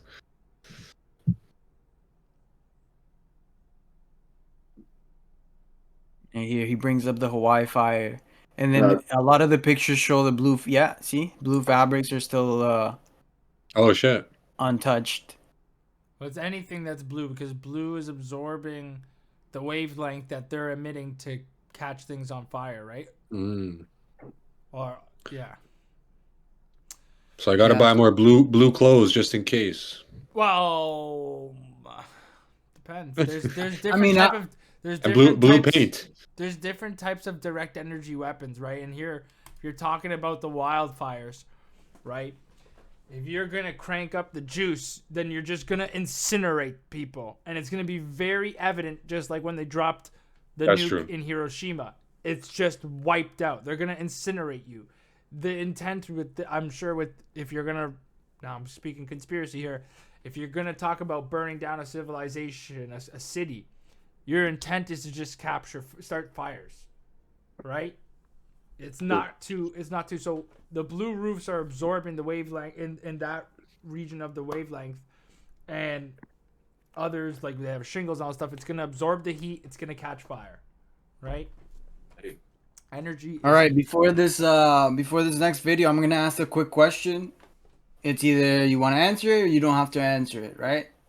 Are you gay? True. But, okay, so this guy's wife asked him, he's like, honey, what would you rather have? Our son to be gay or to have a lesbian daughter? Me, personally, I'd rather have a lesbian daughter. I'll just let life give me whatever it gives me. No, that's such a cop out, bro. Choose. Well, either way, it's a cop out. Regardless, I'm gonna be stuck with one. I don't care. Like I'm gonna have to deal with it no matter what. Yeah. Now you're asking me which one I would like, bro. It's just listen to the question. Would you rather have a lesbian daughter or a gay son? I'm going to. It's simple. Defer from answering this question. I'll take either I one. knew it. I'll take I either knew it. one. All right. If they're mine, you know. That's what I said. You don't have to. You could just say I don't want to answer. And that's If it. they're mine, but I'm pretty sure my swimmers are strong. All right, Joe, play the goddamn video. That's it. Nobody else wants to answer. Okay. Yo, Miggy, what's your answer, guy? I didn't know this panel was like this, bro. I choose the gay son. You rather have the gay son? I have no preference. But I choose gay son. Papa? Young some. Oh shit, bro. Nah, bro, I'll stand with Julian on this one, bro. Strong swimmers, you know. Cop outs, bro. Cop outs. Okay, let's watch this guy's answer. Oh, swear to God, do fucking women just ask you questions just so they can get mad at your answer?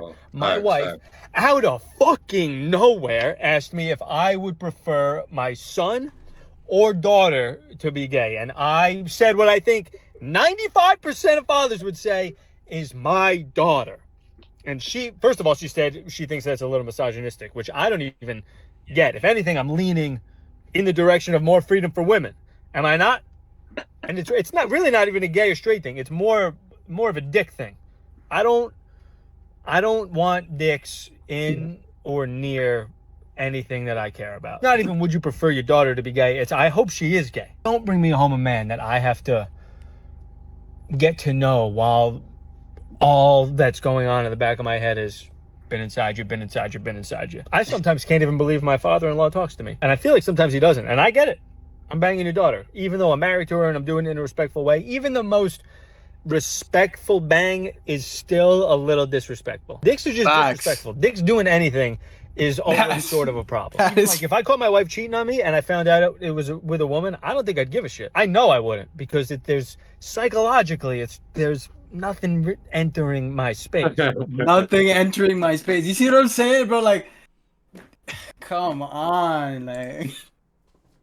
Yeah, I agree. I agree with that guy. I'm not saying that's me, but I agree with that guy though. Nothing has dicks around anything, bro. Dicks are disrespectful. It is what it is. Super disrespectful. Even the most respectful bang is still disrespectful. Like that's a quote. Bring up the next clip, Joe. That's it. That's all we have for today. Oh, say word. Okay. Well, it was a short one. Episode 6 is concluded, everyone. We want to say thank you for watching. Thank you for spending your time listening to us in our conspiracy theories, even though you might not agree. And if you don't, I want to hear from you. I want to be able to fact check you if you're wrong, just like some of those other comments that we were reading. Show me my right-wing propaganda. Bring the receipts. Bring the receipts. Please. If I'm in an echo chamber, I want to know. Like who, how, why? Give me the facts, please.